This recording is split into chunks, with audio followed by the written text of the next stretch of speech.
Hey, Off-Season After Dark fans, glad to have you here for episode 37. And we have another venture into the Sun Belt Conference. Today we have Ben with us from the Trojan Wall to talk about Troy football and one of the pleasant surprises in the Sun Belt last year, to just dive into everything Coach Parker's been doing there and see what the offseason has brought for them. So, Ben, glad to have you here. I wanted to welcome you. Why don't you tell the viewers a little bit about what got you into the space and covering Troy and how long you've been a fan and where they can find you?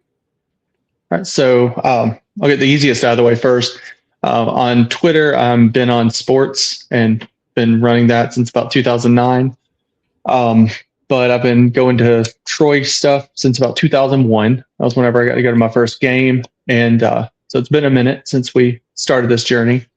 But back around 2018 or so, when Forgotten Five was still around, they had started the Trojan Wall, Scott Watkins and Thomas Gleaton, and then I kind of got on board with that. And so Thomas and I have been running it pretty much since then, just writing things that we find interesting and trying to tell different parts of Troy's history. I've just recently been working on something to do with Title IX and the expansion of women's athletics there. So there's been a ton of things that we've learned. I did a whole history of the stadium, the football stadium. But it's nice. Pretty much been just, I wanted to, and this is the same thing for Thomas. We both wanted to write a lot of the things that we didn't really get to read about Troy elsewhere. So it's kind of well, if no one else is doing it, we will. And their stadium, Veterans, is pretty old, isn't it? If I remember correctly. So it opened in, it's kind of murky on that. Sometimes it'll show 1950, sometimes 1951. Okay. Most of what I found was 51 was the first season. Okay. How did, one thing about that, I saw that it was named Veterans, but then it was Movie Gallery Stadium. Then it went back to Veterans. Was that a sponsorship or what was the name change there? Yeah. So it's kind of a thing that is not officially official, but Troy's stadium naming rights is kind of cursed. So in 1998, a guy named Richard Scrushy, he sponsored the field. It was Richard M. Scrushy Field at Veterans Memorial Stadium. And he was the CEO of Health South. And he eventually went to prison for some corruption that was there. So we didn't have naming rights as we transitioned into FBS. And then starting in 2003, I think it was, Movie Gallery, which was headquartered out of Dothan, they came along. They were like, we'll pledge this money so that you guys can renovate and help finish expanding the stadium. And then Movie Gallery went out of business within about 4 years. So I kind of just like Veterans Memorial Stadium at this point so that we don't drive anybody else out of business. That's probably a smart move based on that history. Yeah. I did not know that. I'm glad to pick that up.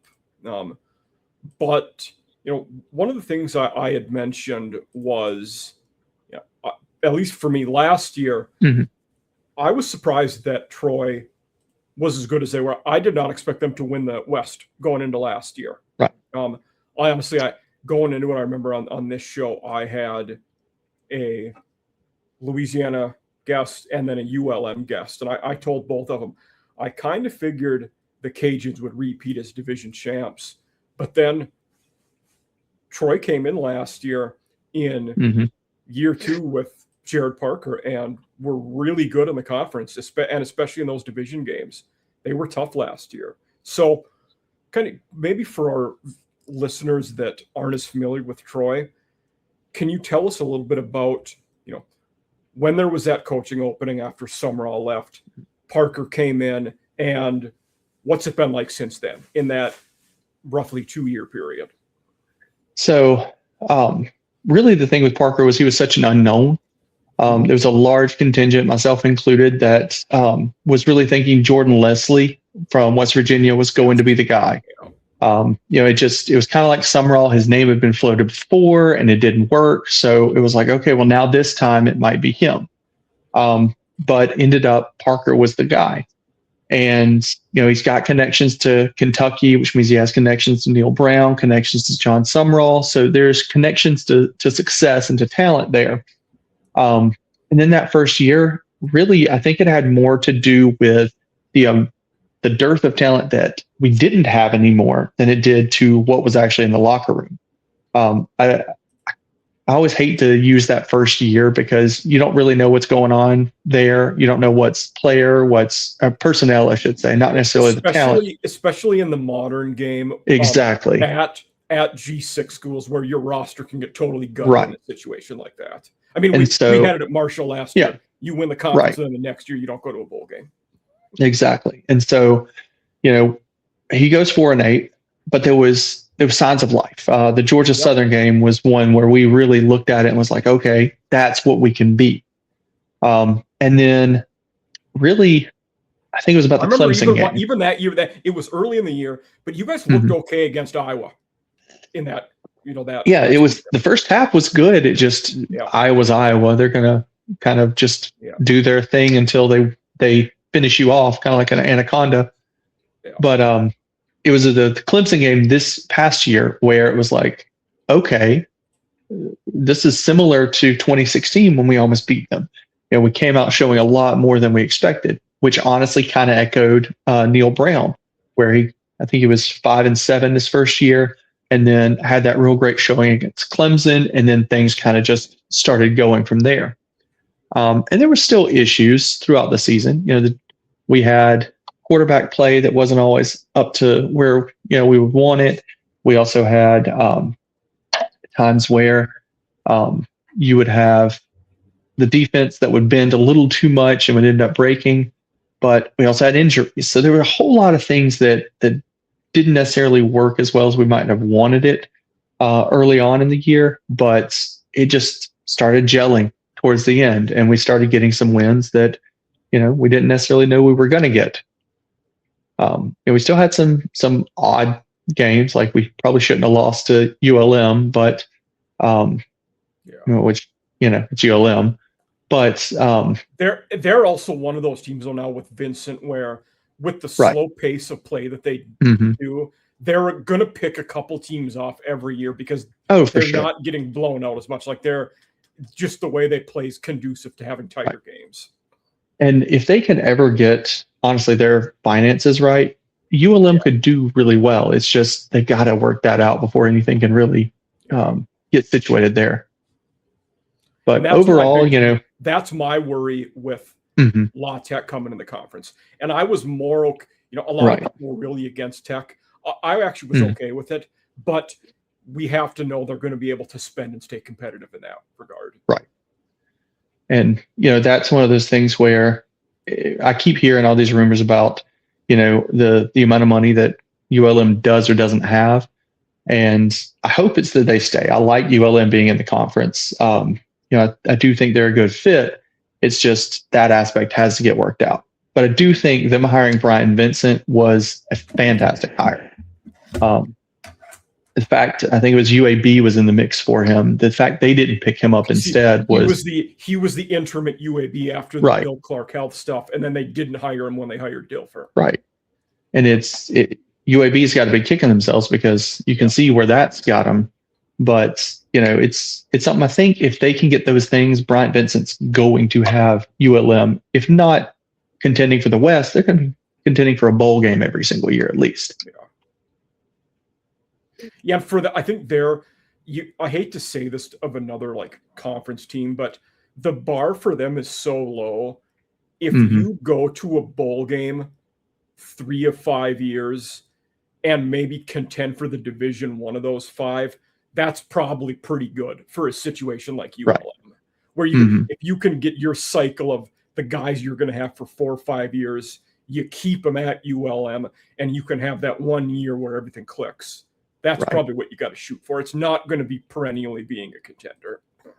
Yeah, no, and I think that's kind of where they need to, and I say kind of need to. They may already be like that. I don't know what SJ Tui is going to be working on there, but I think you're right. If they can just get to a point where consistency in keeping players and getting some talent there, it would be very good. Like what was it? Ahmad Hardy was there as a running back. He was, Just fantastic back. If they keep him 2 or 3 years, then I think that accelerates it. Because you obviously saw what he was able to do at Missouri. Yeah, I mean, he one of the 3 best running backs in the country right Sure. now, you would say. But just you worry for them, is that going to be every year? Every time you have a good freshman, are you going to lose them right away? And that's not only the case for them, even G6 schools with way more resources are also in that boat. But like last year, you lost. We were talking about UAB, Braylon McReynolds, their starting running back transferred there, and one of your starting receivers transferred to UCF. I mean, these are not powerhouse programs you're losing guys to. That's what you can't have if you're Vincent. Yes, for sure. Yeah. But then, so that was a little bit about 2024, Parker's first year. Now let's move forward to last year, 2025, where it all pretty much seemed to go right. Right. So again, that was one of those things where early on there was, them not gelling very well, but excuse me, I think it was after about that Arkansas State game, things just kind of clicked and they just went on that run. And then things just fell our way too. Because I feel like sometimes when it comes to Sunbelt with the divisions, it's not just that there's always one team dominating that division. Sometimes it's, hey, this team was good, but also this team lost and that team lost. And so the dominoes just kind of fall the way they do. And honestly, I personally, obviously I'm biased, I prefer whenever Troy is the dominant champion, but at the same time, there was some excitement in going into that last weekend against Southern Miss, knowing that whoever won that would win the West. And so it was like this added layer of intrigue to that matchup, which, us at the Trojan Wall, we tried to. The year before with Marshall, going to JMU and they went to OT and you win that game, you're going to the conference title game. Yeah. Exactly. And so there's just a magic about that and an excitement in how much those games mean, not just to the fans, but to those players. Yeah. It was kind of interesting last year. You guys had went on that heater and then you dropped the 2 in a row to Arkansas State. And was ODU the second one? I forget. I'd have to go back and look at the full schedule, but the ODU game was. You dropped the 2 in a row, and then you won the last 2. I remember that. Yeah. Yeah, the ODU game hurt mainly because, especially in the lower or worse years, I'll say, one of the things that I would always keep up with is, hey, we didn't get shut out. Hey, we didn't get shut out. And so every once in a while, when we'd have one of those, if we were playing poorly, I would put hey, we avoided a shutout. We haven't been shut out since. And I forgot the exact date, but basically we hadn't been shut out since 2014 when Georgia beat us 66-0. Okay. And then ODU came in. It was November 13th, my birthday. Right. Last year. Nice. Yep. So we had been 12 years of not being shut out, and then we couldn't buy a point. So that one was a pretty rough game to go through. But the one I skipped over was sorry to cut you off. No, you guys had Clemson on the ropes earlier in the year. Right. And so that was where I kind of looked at it and was like, okay, this could be something. I wasn't getting my hopes up because I still was at a point where I was like, if we make a bowl, I'm happy. Just to go from 4 wins to at least 6, maybe 7 or 8, then that'd be okay. But Clemson was like, okay, we might be able to do something in the West. And we might be able to get to a really decent bowl, kind of go from there. Wasn't sure if we get, to double-digit wins or anything, but I was like, this could be something. Eventually, we're finally going to get Clemson, though. Yeah. And then, that Memphis game didn't play as well there, but going to Buffalo and beating a pretty good team there, Pete Lembo's a heck of a coach. That was a big win for you guys last year. Oh, for sure. Anytime that you're able to go into somebody's house and beat them, it's a huge thing. It's another when it's a peer conference. We already played Buffalo, before. That was back in 2018. Okay. So it was just kind of a second. Yeah, that was the Dollar General Bowl that year. So it was kind of a secondary matchup here. We got to play them again, and we have to travel so far, and to be able to go up there and get that done. And it wasn't as if we went up there and did it handily. It was a claw at tooth and nail type of situation. So that was another thing where you could see the guys starting to go, all right, this is kind of what we need to do. This is where we need to go from here. And I think it was a building blocks. There was no, I will say this. Now, I don't think there was one game where it immediately clicked, but it was, all right, there's this, there's this, there's this. And then it just ended up paying off of that West Championship. And with the teams that are well coached, it rarely is one moment where it clicks. Right. It usually is an overtime, consistent growth, and it eventually happens. It's not a light bulb moment where it turns on. And I think that's in part because Parker knows what he's doing. And okay, this week we got better at this. We have to work on this. Well, if you continually over time chip away at those weaknesses, you're going to have a good finished product. For sure. Yeah. So then, last year, fortunate enough to, like you said, beat Southern Miss in that last game of the year for the division, go to the conference title game against JMU. Then we have the All-Alabama Bowl in Montgomery against Jacksonville State, which I'm blanking what bowl. It was something military related, wasn't it? The IS4S Salute to Veterans Bowl. That's a good It really one. rolls off the tongue. It does, yeah. And around last year, later in the regular season, I had a guys to do a Jacksonville State podcast on State of the Gamecocks, and they were great. Yeah, I'm familiar with them on Twitter. Oh yeah, they do good work. But this was before the bowl game was even announced, so we didn't know that was going to happen yet. But another game, that game was a battle. You guys fell short, but it could have went either way. I know they got that touchdown in the fourth to win, but hey, sometimes that happens. Yeah, I will say that's probably in the 25 years I've been a Troy fan, that is I'd say the second hardest bowl loss. The only one worse would probably be the 2008 New Orleans Bowl, whenever we lost in overtime to Southern Miss. But that one was hard because it was the first time we played JSU in 25 years. I know that for a fact because the first game I went to as a Troy fan was the last Jack State game before this one. So it's been that long. That's cool. Okay. So it was one of those where I'm like, all right, well, that's a little brother. We got to beat him. And, respect to JSU, respect to Charles Kelly. They came out, they had a game plan, and they implemented it. You could tell that they wanted that win. And, we'll just have to get them on the schedule and beat them back. Yeah. Yeah. They're G6 wise. They're not anybody's little brother anymore. I'm very impressed with how they've transitioned to FBS. Yeah, they did do a very, I like trash talking them, especially with like State of the Gamecocks and a few of the other ones. Yeah. But, I will give them respect whenever I have to. They did do a good job with how they transitioned. And I knew they'd be good. Outside of UAB sometimes and South most of the time, we don't play bad football here in the state of Alabama.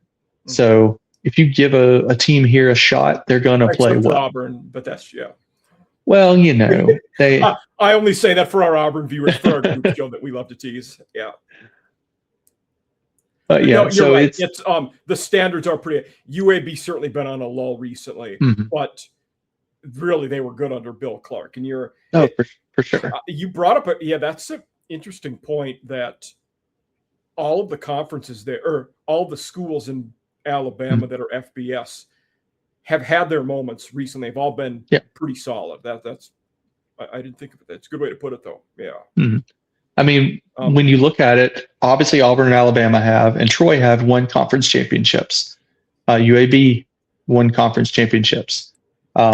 South's the only one that State did hasn't. last year. Jacksonville Or year State before. won theirs last year. Yeah. So everybody's won one except for South. But you just know that, again, we may not be a Texas or a California or an Ohio when it comes to the levels of talent necessarily in the state, but we love us some football here. And so it's going to be good. You mentioned their winning conferences, and you talked about everybody but South. That's a good segue, I think, to talk about. You had tweeted or quote tweeted some about the parity that's in the Sun Belt Conference. I was fascinated by it. So, what was over the years? What was the top 10 and how many champions have there been? The original tweet said that I think it was since 1977, only about 6 schools had won the SEC championship. And so I was like, okay, that's not much parity. So I look, and since 2001, when the Sun Belt had their first year, they've been, now granted, some of the early ones up to 2018 when the championship games were started, they were split championships, but I think it was 13 different champions in 25 years, as opposed to the 6 in roughly 50 years. Yeah.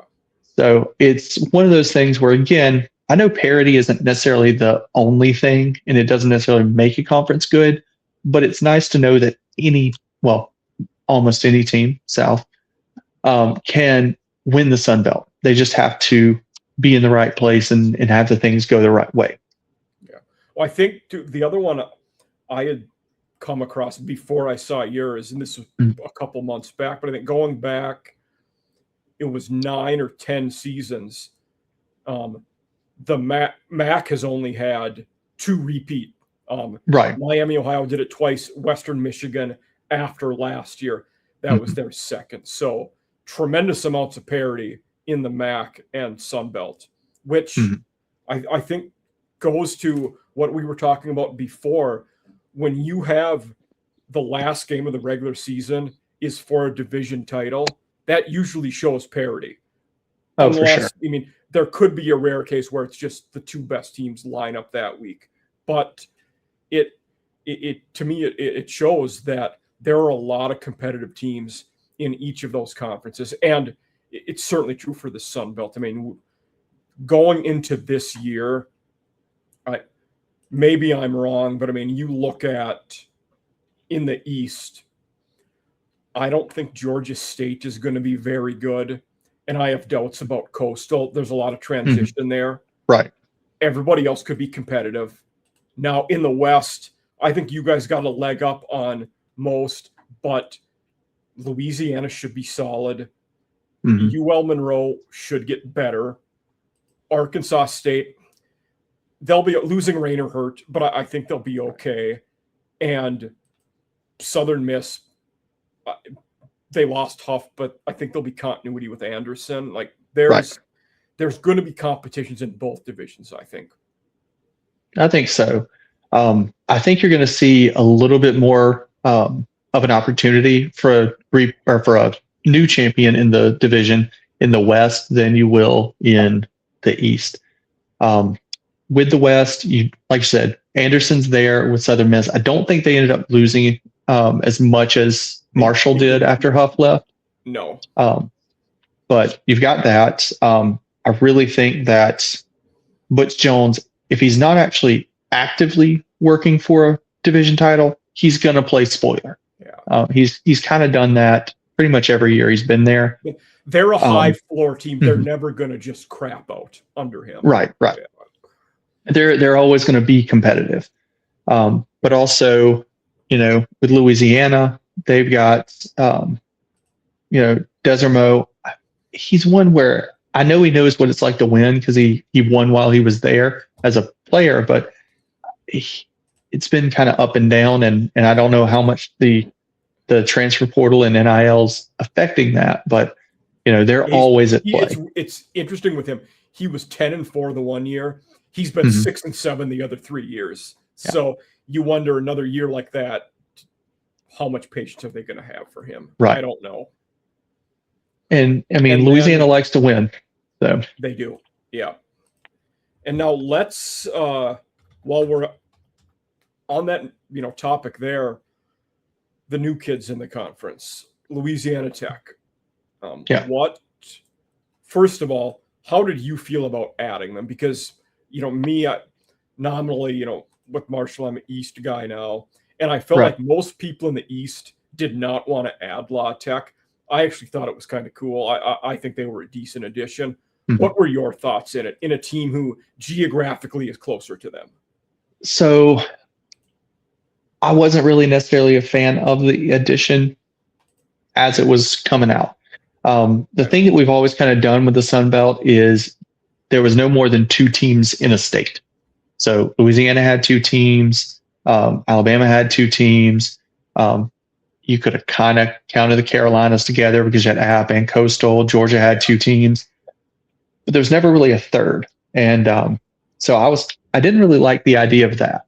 I felt like there were better options that we could have went with, but I don't think the option was going to come, which I personally want Western Kentucky back. I hated when they left. I loved playing against them, and I'd love to see them back in the conference. And most of the people in the East, their take was they either wanted WKU or ECU as that team. Oh, I would have loved ECU. ECU, I think, would have been a absolute coup if we could have gotten it. The one where ECU seemed, especially in the people that also care about baseball, they like ECU a lot. Yeah. And so, and that's the thing. Now, granted, I'll be first one to tell you I'm a football guy, so that's typically where I'm at. Me but too. I do try to follow all the other sports. And, with the Sun Belt, the idea of ECU coming in was huge because we've already got such a good baseball conference. And so I was on board with that. In some ways, they fit with us because, you feel like the American, it's the smaller schools in the bigger markets, whereas Sun Belt is college towns. Greenville, North Carolina is a college town. Oh, for sure. Yes. And it does feel like they're a little misplaced as far as that goes. But that being said, now that they're in the conference, the only thing I can't really say too much about them is Troy doesn't have any real history with La Tech. So I don't hate them. I don't like them. I'm kind of ambivalent at this point. The one I will shout out is there is a guy on Twitter, and even before I dealt with anything with tech, I somehow came across him. This guy who runs an account called Go Tech, Please Don't Die. That guy was fantastic follow. Yeah. So he's like my favorite tech person. Yeah. But I mean, I'm ready to see what they can do as long as they come in and they're competitive. Not competitive enough to beat my team, but as long as they're competitive, they make a good showing, then I'm happy with it. And they were 8-5 last year under Sonny Cumbie. And going into last year, everything was there that I figured they'd be a lot better, and they were. But now I'm not patting us on the back over CUSA, but week to week, it's a much more competitive conference. So we'll see. Can you put that together every week over an 8-game conference or 9-game conference season? Yeah. And it's really what Sonny Cumbie can do, because I was looking at their record whenever I was kind of doing some research on them, and I want to say it was like the past 3 seasons before last year, it was either 5 or 6 wins every time, and then last year they popped off with that 8-5 win season. So if he can keep that momentum, which I think he can, I like Sonny Cumbie, he's a good coach, but that would be really the tell. I'm going to look at their schedule this year because honestly, well, they're certainly not ducking anybody for paychecks. No. The non-con, they're playing Louisiana, LSU, Baylor, Army. Yeah. So then they Army, if I'm not bad mistaken, I think this is the 3rd straight year that they'll play Army. They played them in 2 bowls and then regular season this year. That's interesting. And I think it was kind of cool. Yeah. Okay. Just a nice little rubber match, I guess. Yes, because 2 years ago, Marshall was going to play Army in Shreveport in the bowl game. Then we had to back out, and Tech opted in and played that game. Yep. Yes. I forgot about that. Yeah. Yeah, they're scheduled. First Saturday in November, they go to Troy. So you guys get them at home next year. Yeah, I was excited about that. And like, I said Troy doesn't have a history with them, but at the same time, I'm a person who likes a lot of college football history. And so La Tech has a ton of history. So from that aspect, bringing that into the Sun Belt, I really like it because it makes the conference itself a little more grander or grandiose in a way. And, just adds to that richness of all the different schools. Yeah, absolutely. Yeah. So you said WK, that ideally would have been who you would have, first choice for you. Yeah. Probably. So when they were, I'm trying to remember the exact years, it was like 08 or 09. They came into the Sun Belt originally when they moved up from FCS, and they were there until I think 13 was when they left. So the original 5 that left went out, and then they were out the next year. Their problem right now is I forgot that I didn't know that it wasn't the same year. Okay. Right. And I had forgotten that for years because I wasn't paying too much attention at the time. But for them, I didn't dislike them as much as I did the others that left because, one, we hadn't been playing them as long, but two, it didn't feel like they were necessarily stepping away just for the money. It was like, okay, well, we're a brand new team. We've only been here for a few years. We're going to go Conference USA, which I will say at the time was the better move. You can talk anything about Conference USA versus Sun Belt now, but in 2012, I wanted Troy to go to Conference USA. That was where it felt like the G6, or I guess G5 at that point, the teams needed to go to be successful. It didn't end up working that way. Some of that down at the time was you had some of the teams they replaced went to the old Big East, so you had all that movement going on. Who was it? FAU, Middle, FIU. I can't remember the fifth one. If you hadn't asked me, I could have told you. North Texas. Okay. I was gonna ask UAB, but okay, North Texas. Okay. No, I'd have to go back and look at the old one, but I think UAB was only in the Sun Belt like in maybe the 80s, whenever it was still just a basketball league. Gotcha. Oh, yeah, I'm looking. They left in 1991. Yes, so that would have been then. Them and UNC Charlotte left the same year, and I didn't think Charlotte was playing football then. So, yeah. But that's a good Sun Belt history, and last year for Troy. So now let's go looking at this year. So post bowl game, how's the roster been? Obviously, you guys lost Tay Meadows to Auburn, DJ Epps to West Virginia. What does the rest of the roster look like? Both your QBs are back. Right. So really the biggest thing that most Troy fans are excited about actually doesn't have as much to do with the roster itself. It's Adam Austin coming in as a new OC. The offense was okay last year. I don't think anybody get mad at me for saying that was only okay. We had shimmers and glimmers of it being better, but we didn't score points. So he's coming in from Tarleton State, and they had, I'm trying to remember my numbers, they were the number 1 points per game offense in all of FCS, and they were the second highest ranked in all of Division I when it comes to points per game. And impressive. Yeah. It's just a super quick offense, both Goose and. Yeah. I talked a little bit about them when I had Sam Houston guy on a couple months ago. Right. Because when I had coached before, was at Northwestern State.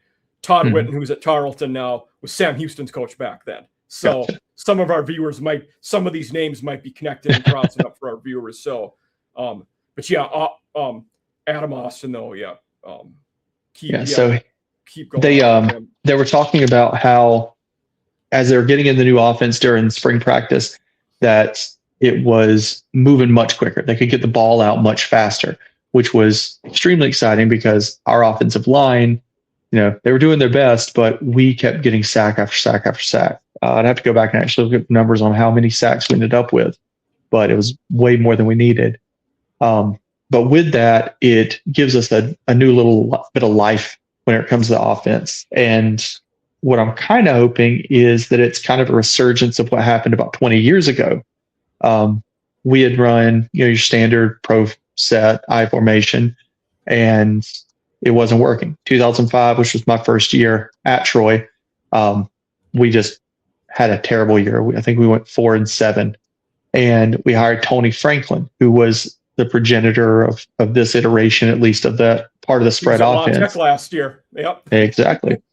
And so we end up winning 5 straight Sun Belt titles. So I'm hoping that bringing in somebody with this new and innovative offense will kind of spark something like that. I will say this much. I told you I do tangents sometimes. I don't usually make big, bold claims, but with the way the Sun Belt is, because we were talking about parity earlier, I don't see anybody going on a 5 championship run anymore, especially with NIL and all these things. 2, maybe 3, sure. I think App had 4 a couple of years back, but another caveat there too, like a variable in any G6 conference doing that, your coach is probably going to get picked off by a Power 4 for sure. If you do that. Yeah, you're probably going to get 3 at most out of that coach, and then he's gone. Yeah, it's and you talk about when you said App did it. Well, you had Jerry Moore that was a lifer there. That's why it happened. Yeah. And so there's tons of stuff as far as that goes. Also with the offense coming back, we do have Jordan Lovett. He only had about 300 yards, but again, he was 3rd string last year. I think this is going to give him an opportunity to really kind of step up, fight for that starting role. One guy I wouldn't mind seeing get more reps is DeWitt Betterson Jr., who is the son of a legendary running back from Troy, DeWitt Betterson, who up until Kamani Vidal broke his record was the all-time leading rusher in Troy history. So having his son there as a running back is kind of interesting, and also makes me feel a little old because he was one of those early players I remember seeing. Yeah, that's cool. Another guy I will tell you to watch out for is one of the best players, and I don't say stuff like this, offhandedly. One of the legitimate best players I've ever seen on a football field is one of our wide receivers, Juwan Boyd. He's actually a Troy homegrown product. He went to Charles Henderson, the high school in town, and they had to come play the high school that I teach at, and the kid caught, I'd have to go really find the stats, maybe 10 passes, ended up with about 215 yards and a couple of touchdowns, and was just all over the place. And he hasn't really had a chance to have any success yet because we've had so many other wide receivers. But I think we lost 4 to the portal. Last year, Epson Thomas just had so many more targets than anybody else. Right. And so with those 4 gone, I think that opens up a spot to where Boyd can finally start working towards that number 1 or the wide receiver number 1 spot. So definitely keep an eye out for him. One guy at receiver I wanted to ask about, just because he physically on paper, the guy looks like a dude. Christian Tate. Will he be one of the guys on the outside? I think so. I do need to do a little more study on everybody. I didn't get to go to the spring game this year, so I don't know as much. Time of year, it's tough, yeah. Well, I mean, honestly, this part of the year is the greatest time for a football fan. I call it Schrodinger's football season because you're either going to have a great year or it's going to be the worst season ever, but you don't know what you're going to get. But yeah, I'm really excited to see what these wide receivers are going to be able to do. Christian Tate does have, good size, and I think could do some wonders on the outside, getting down the field and stretching the defense. Good. Yeah, that's he was one of those guys that I was very curious about in what we might see from him in 2026. And then the other guy who, look, and not that PFF grades are everything and we should live and Mhm. die by them. But one of whom numbers were decent when he was in last year was Elijah Prather at left tackle. So he Yeah. could be a solid guy up front. I think so. Like I said, one of our issues was offensive line. We had a mixed bag. I'd have to go back and look, but I think we went 9 straight games without using the same starting line. But Elijah Prather, he's going to be fantastic. He was great last year. He's going to continue being great. We also have Caleb Ash, who's coming back, and Tyler Cappy. Those 3 are going to be pretty good. We also have Gavin Bolin, who saw a little bit of time last year. But then I'm trying to remember that guy in the portal. Oh, a guy named Jordan Jones. He was at Ohio last year, started all 13 games, was second team All MAC, is coming in as an offensive tackle. And so he's one guy that I'm really excited to see how he's going to end up fitting on the offensive line to help us out there. They're usually pretty good on the trenches too. So for sure. Yeah. So Ohio's always been good as far as that goes. So getting somebody with some talent from them, I'm very much a fan of. Okay. And then at the QB position, I think you guys are probably in a better spot than most teams in the Sun Belt with both Crowder and Gilcrease coming back. Like they're almost unheard of at this, juncture of college football to bring your 1 and 2 guys back in the same year. So what do you expect out of those two? Like, will Crowder be the guy, or do you think there's a chance that Gilcrease could be the guy? I do think it's going to end up being Goose, just because I think I will say this because I don't want to insult Tucker, because I do think he's good and he comes in and he's been clutch in many, many times over the past 2 years, especially when Goose went down. But I just feel like watching them play, Goose has just edged him out a little bit. There's just something about his game that I think works a little bit better. The team seems to play a little bit better. But like I said, Tucker's done well. So you are correct. It's an unprecedented spot to actually get both quarterbacks to come back. And that speaks a lot to the program that Gerad Parker is building, that you have kids who, one of them is going to be the backup and they're still willing to stay. So that's a pretty big thing. But even past that, if you go and look at the depth chart on quarterback, we've got a guy who I'm hopeful eventually he'll be able to get some starts, is a guy from Kentucky named Jack James.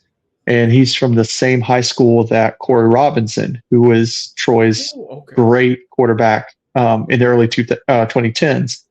And actually Corey's I don't remember if he's quarterbacks or tight ends, but he's on the offensive staff at Troy right now.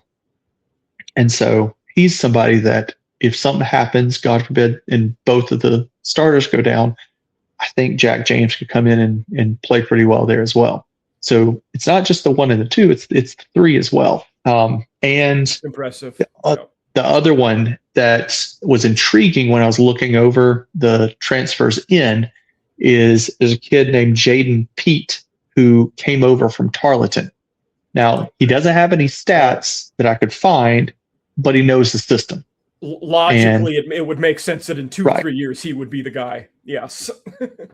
And so that's one of those where when I saw that, my ears kind of perked up and I was like, all right, that could be very interesting. I like to see that. Something to keep an eye out. If your new O coordinator thought enough to bring you with him, that tells me something. Yeah. Oh, for sure. So I think that's good. Then defensive side of the ball. One thing I like about you guys, and I'm glad I finally get to talk about this with someone. When I started writing for Farrell a couple years ago, and a lot of the stuff I read about is coaching carousel, different coaching related things. And one of my early articles was position coaches to watch for. And I did it so one coach from each position. At safeties, I had Dante Wright, who was at West Virginia at the time. And now he's your guys' D coordinator. So how have things been on the defensive side of the ball with Wright? I mean, we know they were solid last year, but what's the outlook on that side of the ball? Honestly, one of the things, and it's it's something that's changed with me the longer I've watched the game and I've tried to understand it, because I'm never going to sit here and tell you I know as much as anybody, but I always try and learn more. I used to be all about offense. It's kind of like with baseball. Everybody loves the long ball, but the more I start watching the way that these Troy teams have been built the past 10 years or so, defense has become that real paramount issue. If we don't have a defense, we have nothing. You really saw that during John Summerall's time, where we had defenses that would knock you in the mouth. And I think Dante Wright has been working pretty well on getting that back in Troy. In the 90s, I don't know exactly when it came up or who came up with it or when it started, but I do know it was in the 90s. The nickname for Troy was the Mighty Trojan Death Machine. And so when the defense is coming out and they're playing, that's who we want to see. We want to see the Mighty Trojan Death Machine out there just knocking people's heads off. And I think, based on what I saw, we didn't really lose a ton of players on the defensive side.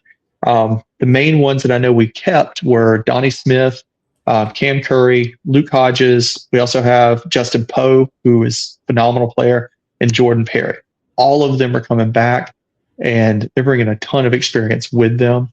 And so if they can use that, and I'm trying to remember there was two guys that we got coming in that were very intriguing. They're FCS call-ups. So there's a linebacker from Barton College named Keno Jones. Last year, he had 114 tackles, 16 and a half for loss, and 5 sacks. Unbelievable amount of tackles. Yeah, I mean, that's for us, that's Carlton Marshall worthy, where you're getting that many. But there's also a safety named Kenai Cook from Charleston Southern. He had 55 tackles, 1.5 for loss, and 3 forced fumbles. So if those two guys can get integrated with what we already have, Troy's going to have a phenomenal defense this year. Good. Yeah. Everybody, focusing on with JMU last year, it was like you talked about, people like the offense, but going back several years to you guys with Summerall, Marshall a couple years ago, JMU last year, the teams with the best defenses in the conference have been winning the conference, or at least they're at the finish line to compete for it. Yeah. I mean, honestly, you probably heard as long as I had that old adage, defense wins championships. I didn't understand it until I got older, because again, I grew up, I want to see the long passes. I want to see the long runs. I want to see the points being scored. But honestly, outside of the Big 12 from like the mid 2000s, you don't see teams with huge offenses being the ones winning championships. You're going to need low scoring games. You're going to need that's one of my favorite football tweets ever. It was a Texas Tech linebacker that was the Big 12 Defensive Player of the Week. And the retweet was, "This is the most fitting thing ever about the Big 12. You give Defensive Player of the Week to a linebacker whose team allowed 600 yards to an FCS team." That was kind of it. I mean, they won the game they won 55-40 or something like that. Yeah. And honestly, that's one of those, and there's so many things about the whole realignment thing and everybody playing in different conferences, but that's one of the things that I really missed, is that completely unhinged, all-out offense of that mid-2000s Big 12, where you could turn it on and it could be, Baylor versus Texas Tech, or it could be, really even Baylor versus Texas, and at least one of them is going to be hanging 40 points on the other. And you had so many just personalities too. I mean, Mike Leach, Dana Holgerson, Art Briles, Texas and Oklahoma were competitive every year. Bill Snyder was still hanging around at Kansas State at the time they were playing well. Iowa State finally got in Campbell and started winning games. Kansas, when they had Mangino, and then were terrible in between until they got Leopold.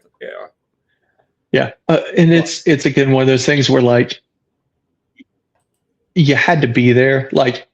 There's no way, you mentioning Mark Mangino, there's no way that if you tell someone about Mark Mangino and that Kansas team, it doesn't seem believable. Yeah. But I was there, I saw it. Yeah. And then the follow-up to me, oh yeah, and this is a picture of the guy too. Like, what? Yeah. Yeah. It's like that. All right, that guy, he won football games. Okay. Yeah. Like, and dollar signs was one of the greatest press conferences ever. So awesome. Yeah. But let's going into this year. What we've touched on a little bit, but we'll start with actually, we can pick which division in the Sun Belt do you want to talk about first? Do you want to stay in the West or go East a little bit? yeah, let's talk about the West first. Okay. I just know it a little bit better. Yeah. Honestly, I'm not saying this to pat you on the back. I have said it to a few people. I think Troy will win the division this year in the West. For me, we talked about the QBs and a lot of the continuity they have on the roster. They would be my pick to win it right now. Who else do you think will be in there? I won't put you on the spot with picking the home team right now. Who else do you think will be in the running? One team, we had kind of mentioned this. I hate to count out Arkansas State for how much they can kind of just be those guys that are always there. Right. But yeah. Yeah. So my rule, and it actually goes back to the 2016 Clemson game. Every year in my classroom during football season, I take 10 games and I let the kids pick against me. And every single one, does not matter who we're playing. We could be playing the 1985 Chicago Bears. I will always pick Troy, because the one time I didn't, I was like, let me just get a win, right? Clemson's going to beat us. So I picked Clemson that week, and then they only beat us 30-24. But it was like, okay, my team almost made me look like a fool. I'm never not picking them. Yep. But if you said, hey, you can't pick Troy, I think, honestly, I would probably end up going to Southern Miss. I mean, they were right there last year. Blake Anderson, we know, is a good coach. He knows what the Sun Belt is. Yeah. He built a great program, after all the other 1,000 coaches that were there at Arkansas State. He came in, had consistency. Obviously, there was some tragic circumstances that caused him to end up having to leave Arkansas State. But and I don't think it's a stretch to say, had that tragic family stuff not happened, he may have had another 2 or 3 years there and could be at a P4 school by this point. I think he's that caliber of coach. And I do too. He's, I would say if you were going in top 10 Sun Belt coaches, I wouldn't argue at you putting him in that top 10. I'm not sure where. I'd have to really look at it, but funny you say that. So I did a hottest to coldest list. I've done it for every conference. In my last week's episode, we've talked ACC and SEC about it with different guests. So I'll tell you where this is not necessarily ranking them as, how I would put them, but it's on the hottest seat. So not best necessarily, but I'll tell you, on the hottest seat, I have Del McGee. Tough to argue with that. Georgia State has not been good. Second hottest, Major, South Alabama. I don't know how we don't know. They've also not been the most patient over time. Clay Helton at third, just because you feel like, as good as they are, some of their fans are not happy with where they are. No, they're not. Yeah. Fourth was Billy Napier, just because good coach, was good in the Sun Belt. Their expectations are a little up, though. At JM, they probably have the highest expectations in the conference. If he has a bad year or two, it's going to be, same old Billy that he was at Florida. Let's get rid of him. Right. Well, see, to me, Billy is probably one of the, I don't want to say scary, but one of the more dangerous coaches whenever it comes to him now. Because, I watched him with Louisiana and how he did there, how he recruited. He got huge guys to come in, especially on the defensive and offensive lines. But now we have NIL. In the NFL now, it's started guard. Yeah. Right. And so now we have NIL, and JMU has a lot of money. So him paired with their money could be something that is very, very dangerous, especially in the West, if not in the conference, the East, if not in the conference overall. Yeah. It might take him a year, but I think that's going to be something that's going to be really interesting to watch. Very fair. Yeah. After those four, for me, the next group of 5, 6-ish got really tough. So at 5, I did have Brian Vincent. I think he's a heck of a coach, but at only 3-9, the record just wasn't great last year. So we'll see what happens there moving forward. Like you said, he's another guy that stays in games, but he was there. Ryan Beard at Coastal was 6th. We know, after the Tim Beck experience, they just have a quick trigger, and teams are more likely going to do that now. I do think he was a decent, he did well at Missouri State, bringing them up from FCS. So Beard was 6. I put my hometown guy, Tony Gibson, at 7. Marshall's another, I didn't know it as much till I moved here. Marshall's pretty demanding, though. They do expect a lot. And I will also I might take the scorn from some of my Marshall people.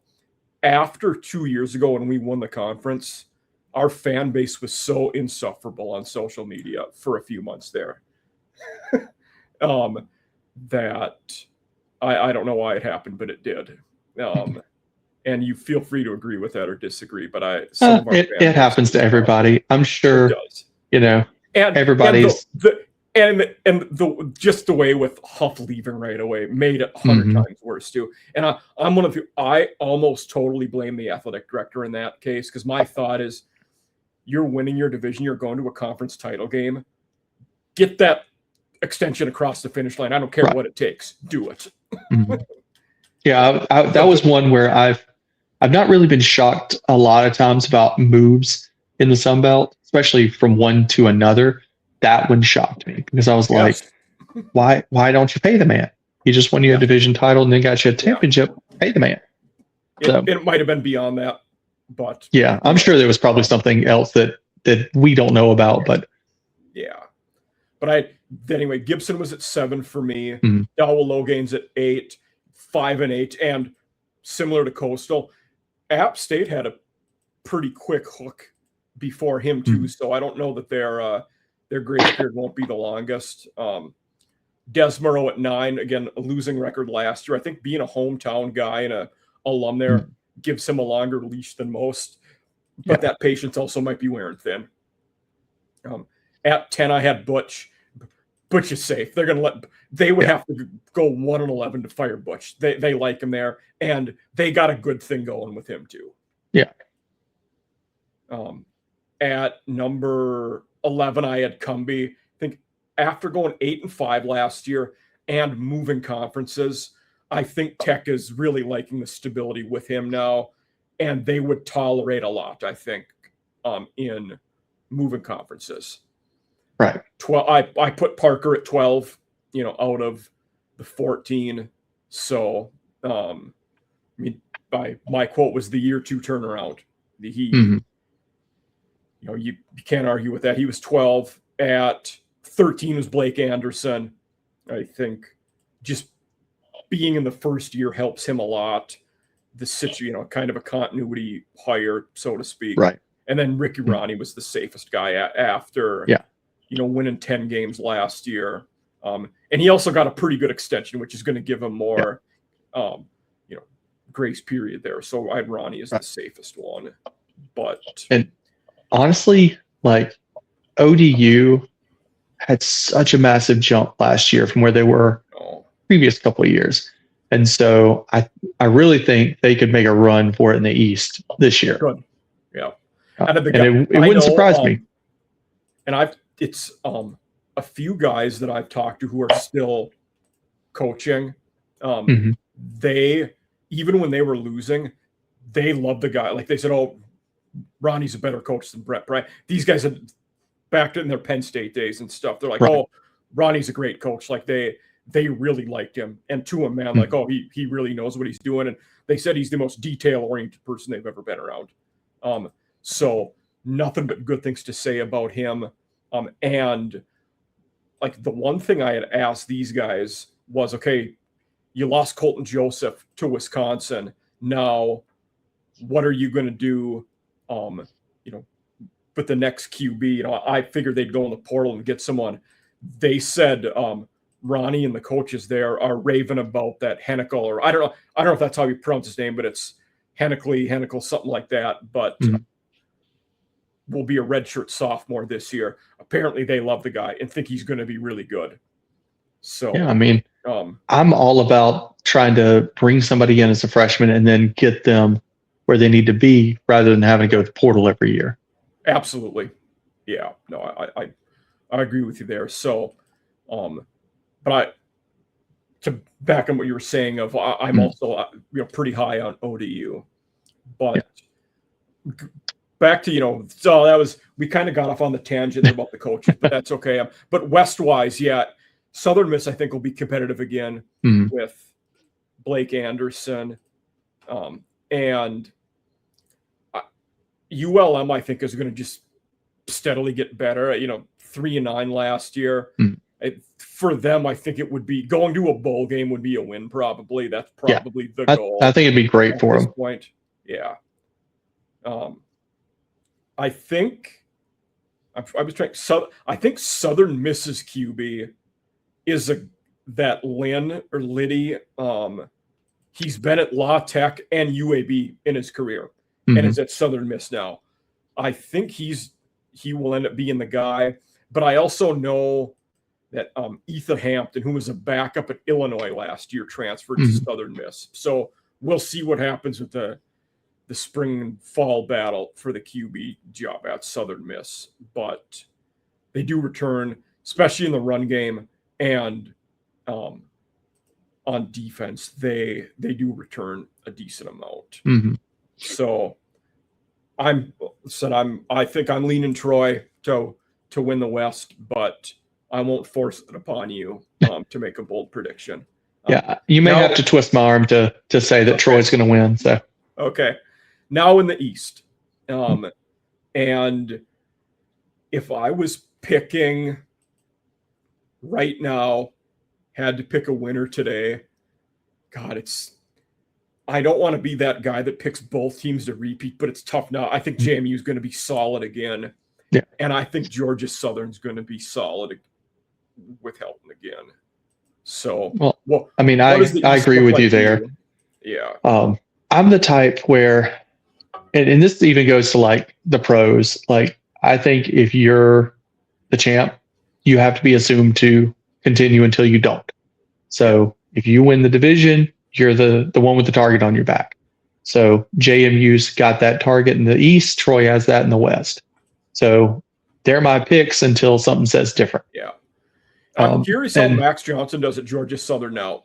And Helton, that's one thing he's good with his QBs. Yeah. So. He's been fantastic. Even when he was at USC and things weren't looking well, the quarterback play was good. Yeah. All those guys are playing in the NFL and making millions of dollars now that he coaches QB. So I'll give that to him. One thing, we're at about our hour mark, a little over, which is okay. But I always ask two things of our viewers at the end. One of which something we just talked about. Another one will be a little more of a thinker. But which coach in the Sun Belt is on the hottest seat? I said Del McGee. Who would you say? And you can feel free to say McGee as well if you want. But if you have another one, I would love to hear it. I mean, I would say Dell's the obvious choice. The only one that I think would be closer would be Major Applewhite. And this isn't even me being biased as far as Troy, but it's the fact that you had Rob Ezell and the offense was good. They were, I think, 7-6 in his first year. Yep. Rob Ezell leaves. He brings in Paul Petrino, which Paul Petrino, for older Sunbelt fans, he was the guy who was at Idaho when they were still in the Sunbelt. They weren't good. And South wasn't good last year. They dropped 4-8. And so he got rid of Paul Petrino, and now Major's going to be his own OC. And I respect. I didn't know. I knew they got rid of Petrino. I didn't know Major was going to be the play caller. I didn't either until I was looking at it today, and I was like, oh, they got rid of Petrino. Who's going to be? And then it was Major Applewhite will be his own offensive coordinator. He'll call the plays. And I feel like that's kind of your sign that there's some heat there, because if he's willing to do that in year 3, then there's something going on. I'm okay with that mindset of, if you know this is last chance saloon, I want to be the guy that relies on myself to do it, not somebody else. Right. And I do respect that out of Major. Massive D coordinator hire in Todd Orlando for South Alabama, though. That dude has been in a lot of Texas, Houston, USC. I actually was with Helton at USC. And South Florida, dude's been all over. So that was a good DC hire for Major. But so they would be the only ones I could compete with as far as the hottest seat, just because they know they can win there. Yeah. The other one with Major that I don't want to say leads me to believe he's not a great head coach, but that's basically what I'm going to say is, you look at both Houston and South Alabama, he's taken over in really good spots from good coaches. His best years have been right away. Then as it's been more and more his players, they've gotten worse and worse. That's not good. So that leads me to believe, and with Major, if that happens a second time, you might be a coordinator and assistant coach the rest of your career. If this is bad, I don't know that he's a head coach again. And it's like I said earlier, there's some leeway, but we like winning in the state of Alabama. If you can't do that, you're not going to be able to stay there. And I know South is still, an infant program compared to some of the other schools here, but they got a taste of it under Kane Womack. So they know what they can do and they know what they want to do. It really just depends on if Major can get it done. Yeah, no, absolutely. And then the other question I always ask that might be a little more of a thinker, which coach in the Sun Belt do you think would be the most likely with a good season to get a power conference or an elite job? Ooh, that is good. I mean, your obvious choices are, I think, top of my head would be Blake Anderson and Billy Napier. Billy's already done that. Blake Anderson probably should have, but with everything going on, he ends up going to Utah State. So those would be the top ones. I really think if Gerad Parker can string some things around the next 2 years, I don't think he'd make a jump after this, but after year 4, I think that could be something that would be there. And he would be up there for me too. And I always look at potentially available jobs in this case. And if Will Stein lights it on fire, Parker would be a guy potentially at Kentucky, and a place he was a former assistant. If Duke has another good year and Manny Diaz goes somewhere, Parker could be a Duke candidate. And I think if you're him, you would take either of those jobs. Right. I mean, of course, you kind of have to at that point. I think it'd be funny that, especially with Summerall, who, was obviously so good here at Troy. The thinking was at one point when it looked like Mark Stoops was out, it was like, oh, well, Summerall's going to go to Kentucky. It would just be very funny if Kentucky finally did take a Troy coach with Kentucky connections after 3 out of the last 4 being one of those. The irony there is something I hadn't thought about. That is good. Yeah. Do you think there's any case where a P4 school, and it would be a middle or lower one, would kick the tires on Butch again, or his day's done at the Power 4 level? Because I wouldn't say a team that was poor but had a coaching turnover. I'm trying to I don't know. Purdue has struggled. Kansas, has been down the last couple of years. But just think about our power conference teams who've been poor. I wouldn't hate it if one of them hired Butch. Do you think there's any case it would happen? I'm about 70% no, just because I feel like, and I have nothing against Butch. Like I've never met the guy, but like I don't dislike him as a coach. I thought he said some crazy things in his philosophy, like the bricks and all that stuff. But I don't have any ill will against him. But I think that the Tennessee flameout was so publicized and so big that I think a lot of people have backed off of that potential of him going back to a P4 job. If he did, great. I mean, I'd be happy for him. But it's just I feel like that was kind of like Helton at USC.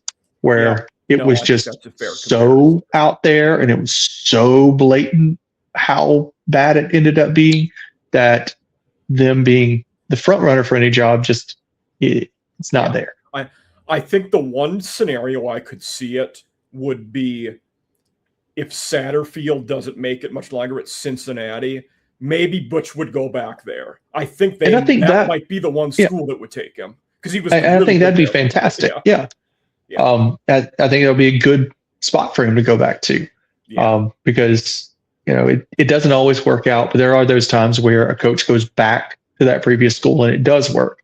So I hadn't thought about Cincinnati, but that would be a good one for him. Yeah, but and I think we'll see more with the going back. How does it work with Rich Rod? How does it work with Scott Frost? That might dictate the mindset for other schools based on how those two do. Right. But we've reached our time, Ben. But I just wanted to say thank you for being here. And as usual, the fans can see your contact here on the ticker, and I'll tag all that stuff for them to easily follow you. But want to just say thank you for being here, and I appreciate having you. Hey, well, I appreciate it, Mike. It was a pleasure getting to talk to you and just talk about a whole bunch of stuff. So it was fun. Absolutely.